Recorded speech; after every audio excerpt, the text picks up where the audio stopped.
प्रेम का संगम, पूरी दुनिया को एक करने की कहानी।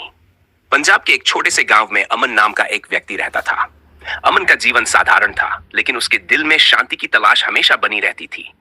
वह देखता था कि लोग धर्म, जाति और विचारों के आधार पर एक दूसरे से दूर हो रहे हैं। हर जगह नफरत, ईर्ष्या और हिंसा का माहौल था।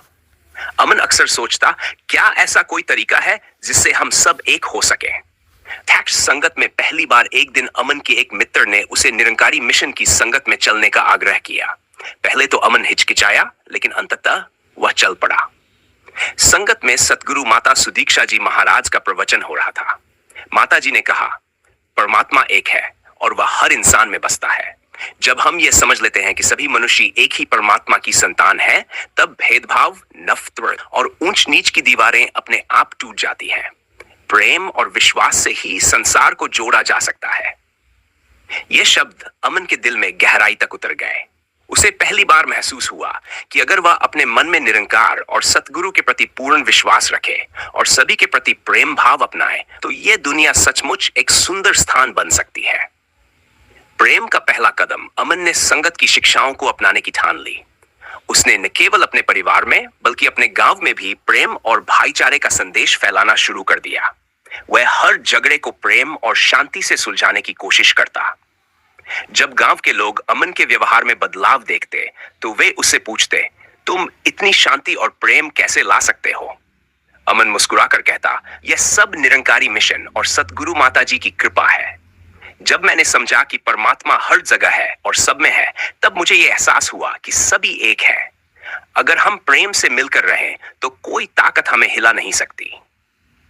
पूरे गांव में बदलाव धीरे धीरे अमन के प्रयासों से पूरा गांव संगत में जुड़ने लगा।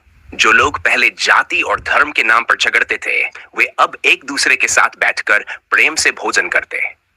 लोग समझ गए थे कि नफरत से कुछ भी हासिल नहीं होता, लेकिन प्रेम से सब कुछ संभव है। सतगुरु माता जी से प्रेरणा कुछ वर्षों बाद अमन को सतगुरु माता सुदीक्षा जी महाराज से मिलने का अवसर मिला। वह माता जी के चरणों में झुक गया और बोला, सतगुरु माता जी, आपकी शिक्षाओं ने न केवल मेरा जीवन बदला, बल्कि हमारे पूरे गांव को एक परिवार बना दिया। आज मैं विश्वास के साथ कह सकता हूं कि प्रेम और निरंकार के प्रति पूर्ण समर्पण से ही यह दुनिया एक हो सकती है। माता जी ने उसे आशीर्वाद दिया और कहा, जो इंसान प्रेम, सेवा और समर्पण के मार्ग पर चलता है, वही संसार में परिवर्तन ला सकता है। जब हमारा मन और आत्मा परमात्मा में डूब जाती है, तब दुनिया की कोई भी ताकत हमें रोक नहीं सकती। संदेश पूरी दुनिया में फैल गया। अमन ने सिर्फ अपने गांव तक सीमित न रहते हुए अन्य गांवों में भी सतगुरु और निरंकारी मिशन के संदेश को फैलाना शुरू किया। उसने हर जगह यह सिखाया कि दुनिया का हर व्यक्ति, चाहे वह किसी भी धर्म, जाति या देश का हो, वह एक ही परमात्मा की संतान है। जब हम एक दूसरे को उसी प्रेम और सम्मान के साथ देखेंगे, तब यह धरती स्वर्ग बन जाएगी। टैश कहानी का अंत और संदेश अमन के प्रयासों और सतगुरु माता जी के आशीर्वाद से न केवल उसका जीवन, बल्कि उसके संपर्क में आने वाले सैकड़ों लोगों का जीवन बदल गया। लोगों ने समझ लिया कि प्रेम ही सबसे बड़ी ताकत है। यह कहानी हमें सिखाती है, जब हम निरंकार और सतगुरु पर दिल, मन और आत्मा से पूर्ण विश्वास करते हैं और प्रेम के मार्ग पर चलते हैं, तब कोई ताकत हमें रोक नहीं सकती। प्रेम और विश्वास से ही पूरी दुनिया को एक किया जा सकता है। धन निरंकार जी।